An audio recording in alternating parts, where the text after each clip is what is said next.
Hello there. Um, I hope you're all having a great day. It's Mary Maguire here.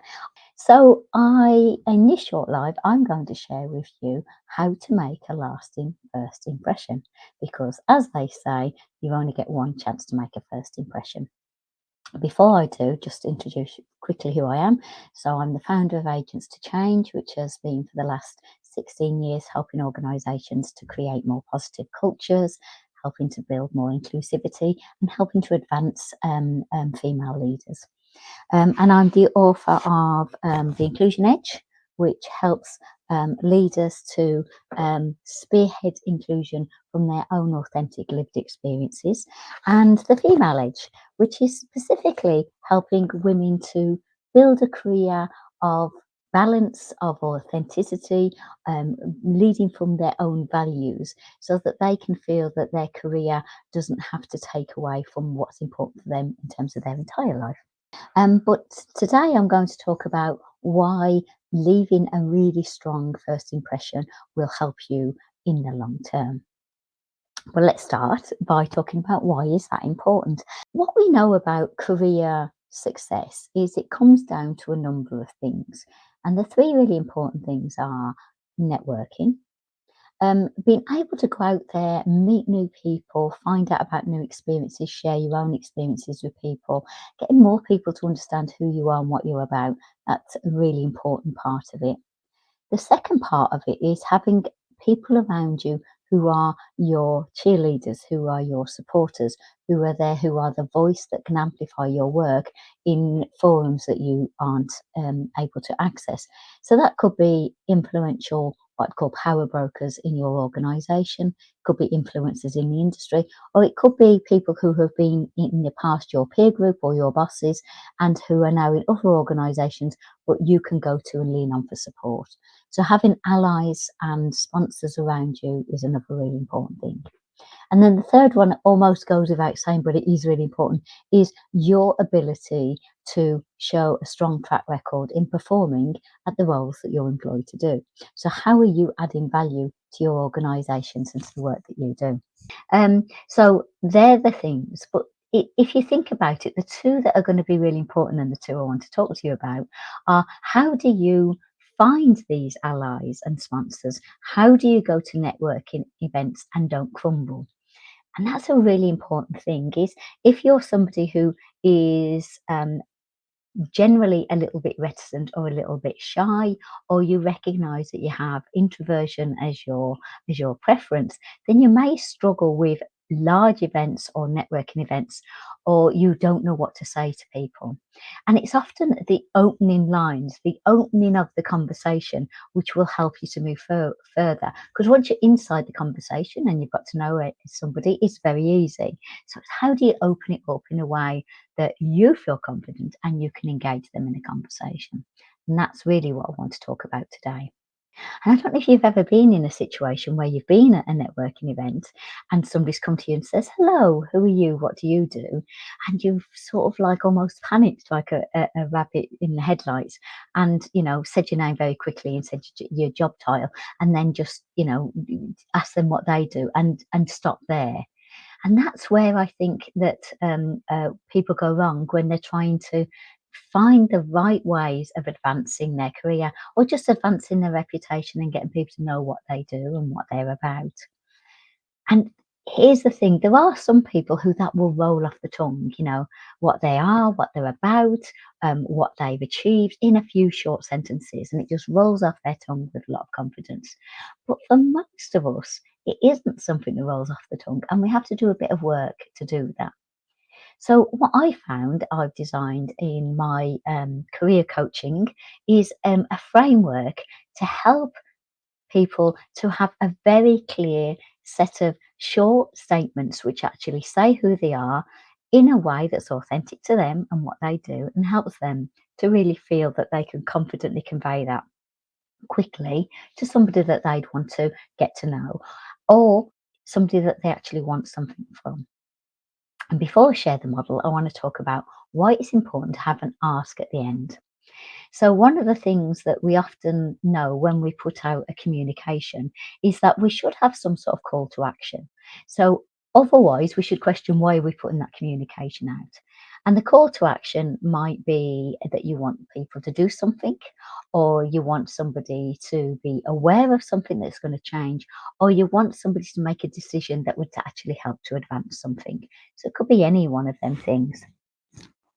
And here's another thing that I find is people who are networking, and I'm going to focus specifically on women, but men also struggle with this networking as well, is they often struggle with the whole idea of asking for help when they meet somebody. But most people don't mind being asked for help. They'll either do one of two things. They'll either say, "Oh, I'm sorry, I'm not the right person. I can't help you with this." Or they'll say, "Oh, I actually can't help you with this right now, but I'll either do it later on or I'll introduce you to somebody who can help you right now." So asking for help is something that makes us feel vulnerable, which is why we can avoid doing it, but actually really helps to bridge the gap with somebody else and start building on that relationship. So the pitch, the ask, is a really important part of the framework of making a first impression.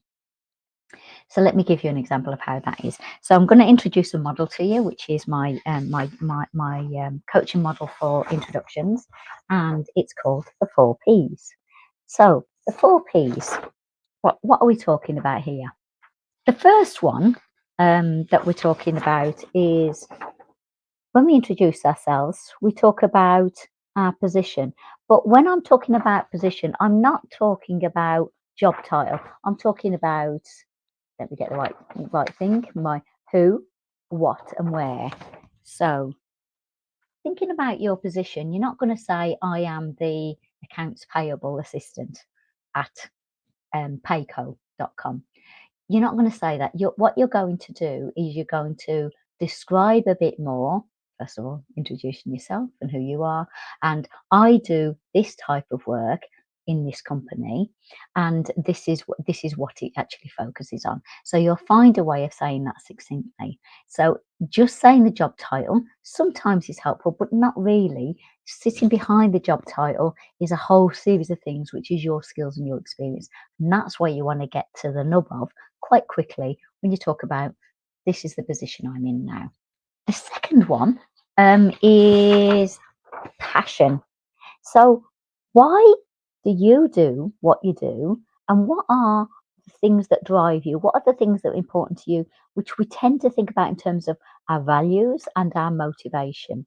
So, what's your passion? What are the things that get you out of bed in the morning? What are the things that get you excited?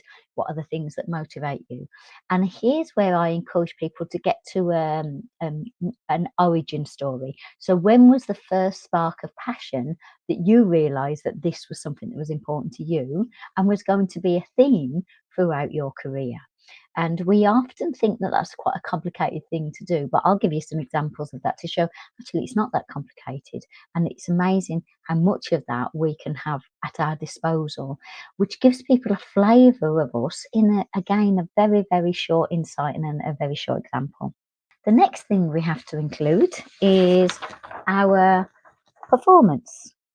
And in performance is important is what have you done? What's been your track record in either the current job you do or in the past job? What does that look like? How is it achieved things that the job asked you to set out to do? How has it impacted people, processes, or systems in the organization? And how has that helped overall? So thinking about again a way of pulling out that performance in the way that you illustrate that your passion and your position turn into you being able to achieve great stuff. And again, here's the thing that sometimes I find with people who are struggle to network is they feel that they can't talk about their performance because they feel that they're blowing their own trumpet. But here's the thing, if you don't blow that trumpet, nobody else is going to do it for you. So finding a way to do it in an authentic way, in a voice that makes sense to you, is really important. The last thing you do is the thing that I mentioned is your pitch. At the end of your 4 Ps, you should always think about what is my ask? What's my pitch? What is it I want from this person? And it may be just them being aware of who you are. It may be them introducing you to people. It may be them looking out for opportunities for you.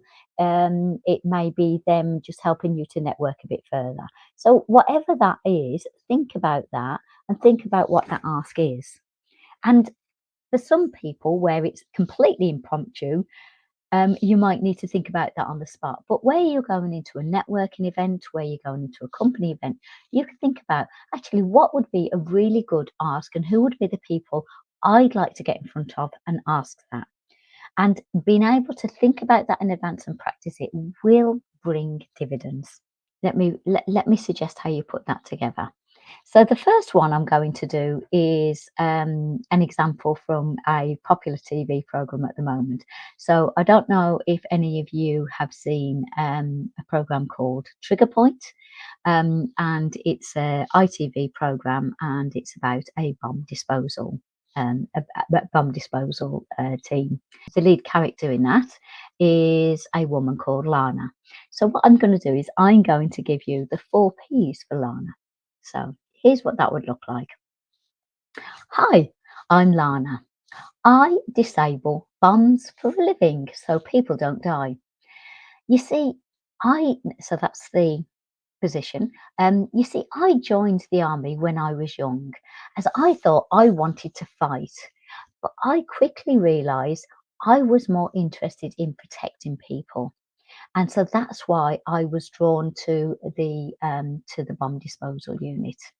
And as a result of that, I've saved countless lives with my quick thinking, and that makes me feel really good about what I do. Um, and what I'm really interested in is a new command post. I'm looking for one where my lead officer will help me with my people skills, because I realise that while I'm really good at the technical side of things, I think I need a bit more help with the people side. And I know you're really good at that. And I wondered if you would know of anything that's coming up that you think I would be suited for. You see there's a picture of this person called Lana. So even if you've never watched the program Trigger Point, there's an element of that character that comes through. And when you are outside of that networking, if you are the person that's received that 4 Ps, you will be thinking about that further on, because there was enough of a little story in there to help you to hook onto this person and remember them. So that's why the 4 Ps helps to leave a lasting impression. So let me put another one together, which is maybe a bit more down to earth. Hello, I'm Jane. I'm an account manager in tech firm, which actually helps to create safe technology for big businesses. And what I do is I link the customer to the technology needs. I bridge that gap. And what I found, the reason I do that is I had a passion for translation when I was younger. In fact, I did languages as my first degree. And I loved the idea of translating something from one language to another. It just felt like magic. And what I realised, I went into the tech business, not expecting to, was it translated very well into the technical space, where highly technical people are great at building solutions. Customers with low tech experience are very good at explaining their needs, but getting the bridge between the two needed some level of translation, and I happen to be good at that. And I found that that's my niche, so that's what I do now. And as a result of that, I've helped the division that I'm in to become the top in terms of customer retention, and also in terms of revenue per customer for the last 3 years running. And I'm really proud of that. But I'm looking for a new commercial role. So I know that you're linked into all other parts of the organisation. And I wonder if you'd keep me in mind if you heard of anything, or if there's anyone you think I should speak to help me to find out more about what might be appropriate.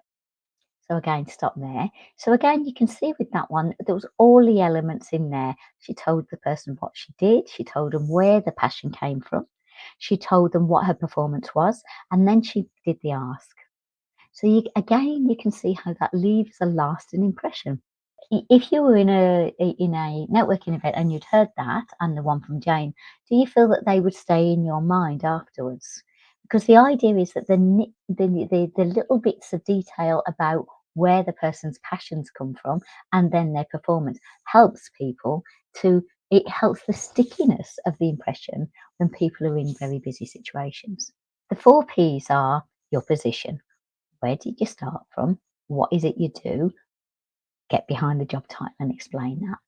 The second thing is your passion. What have been the things that have influenced you? What have been the insights that realise this is a really important area for you? Then what have you achieved? What's your performance?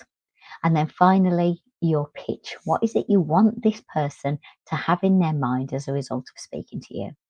And you can see this only takes, maybe a minute and a half. And although if you're not used to doing that, that feels like a long time. For the person on the receiving end, it isn't that long. And I'd hope you'd agree when you're listening to this that them 3 pitches weren't a long time to listen to, but all of them left you with some element of the person, not the job.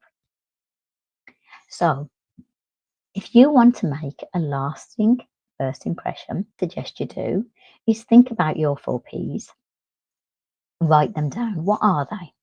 And then once you've written them down, I want you to practice and practice and practice, because this needs to be something that you can have as top of mind when you're meeting the right people. And it's often referred to as an elevator pitch. So imagine you are in a rush for work, you happen to be a bit late for a meeting, and you rush into the elevator, and the person in the elevator presses the button, they ask you which floor, you go into the same floor, you turn around, and it's the group CEO of your organisation, somebody who you have only probably seen in large format meetings and have very rarely spoken to. What do you say? If you have these 4 Ps in that elevator, in the few floors that you'd be riding, you'd be able to say to them, "Hi, I'm Jane. I work in accounts. It's so great to meet you. This is what I do. This is why I do it. But I'd love to know how I can make a bigger impact and bring more value to the organisation. Who do you think I should speak to about that?" And again, for the group CEO, that might feel a bit cheeky with the ask, but they're used to people asking them things for them every day. But you're ready because you've done the preparation. Suggest as you rehearse is not only rehearse it as in writing it down as a statement, say it out loud, say it to yourself, say it to a little video and play it back. How does it sound to you? What are the words? What are the phrases? Say it in front of a mirror and say it as many times as you need to for it to feel comfortable for you to just say. If there's some further work you would like to know, if you're interested, I got a worksheet that I can share with you. If you'd like to know any more, if you'd like a worksheet to help you with a framework for that, let me know and I can share that with you. All the best in making a very great first impression. If you want more information, you can reach me at mary@agents2change.com.